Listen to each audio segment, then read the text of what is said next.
Human limb formation is an engineering problem solved under a strict deadline. It occurs entirely within a 28-day window, beginning in the 4th week. At this stage, the raw materials are minimal. An inner core of mesoderm, which will construct the bone, muscle, and blood vessels, is wrapped in an outer layer of ectoderm that becomes the skin. Functional limbs possess a rigorous asymmetry, requiring the coordinated assembly of joints, muscle compartments, and distinct anatomical planes. For undifferentiated cells to build this complexity, they need to know their location in three-dimensional space. They require a biological coordinate system. This process relies on two primary signaling centers. These centers act as molecular map makers, issuing localized commands that drive elongation and establish structural patterns. Limb embryogenesis is the result of high-fidelity spatial signaling that instruct cells on their specific destination and identity. The first required dimension is the proximal to distal axis, mapping the outward growth from the core of the body toward the fingertips and toes. By the end of week 4, the ectoderm at the very tip of the limb bud thickens into the apical ectodermal ridge, or AER. The AER issues a continuous chemical command to the underlying mesoderm: continue growing longer. The integrity of this signal is critical. If the AER is disrupted, growth arrests, resulting in congenital conditions like amelia or meromelia, the complete or partial absence of the limb. If the signal holds, outward elongation proceeds through the 5th week in a strict segmented order. The segment closest to the body forms first. This is the stylopod, which develops into the upper arm or the thigh.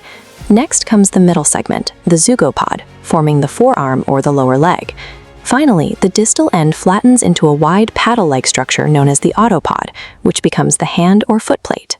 The AER establishes the total length and the major anatomical regions of the limb, but it does not instruct the hand plate on how to arrange distinct fingers.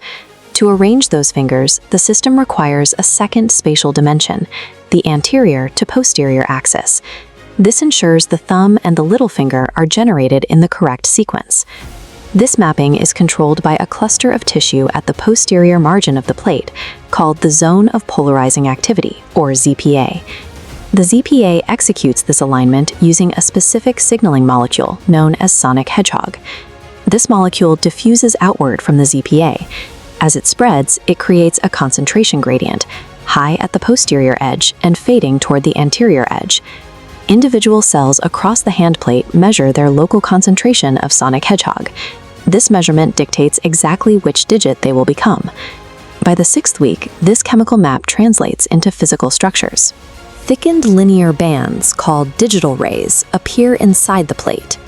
Despite this internal patterning, the exterior shape of the limb is still a solid paddle. The future fingers remain physically fused together. The ZPA serves as the horizontal coordinate map, locking in the identity and the sequence of each digit before they separate. The 7th week requires a mechanical transformation, turning the solid, patterned paddle into individual articulated digits. The biological tool for this excavation is apoptosis, programmed cell death. The embryo selectively breaks down the existing tissue, separating the digital rays to reveal the fingers and toes.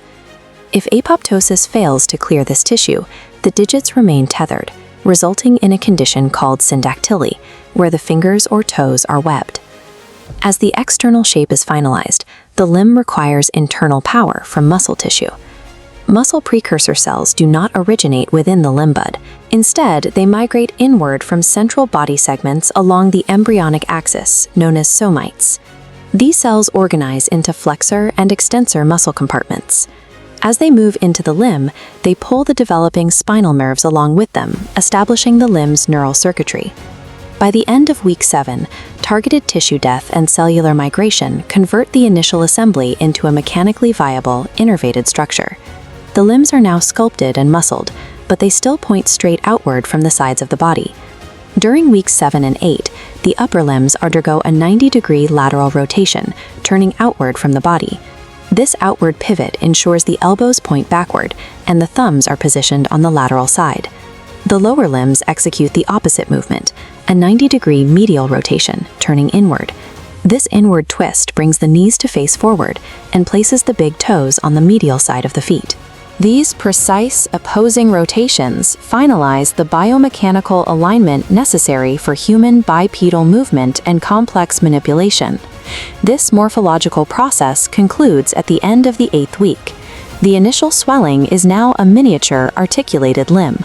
The digits are separated, the joints are formed, and the adult anatomical positions are set. The final structure of the human limb aligns perfectly with the original molecular map established in Leak 4. It is the outcome of 4 mechanical phases: AER-driven elongation, ZPA patterning, apoptotic sculpting, and anatomical rotation. From week 9 onward, the limb simply scales up in size during fetal growth. In just 28 days, a spatially coordinated biological machine transforms a simple cluster of cells into the architecture of the human limb.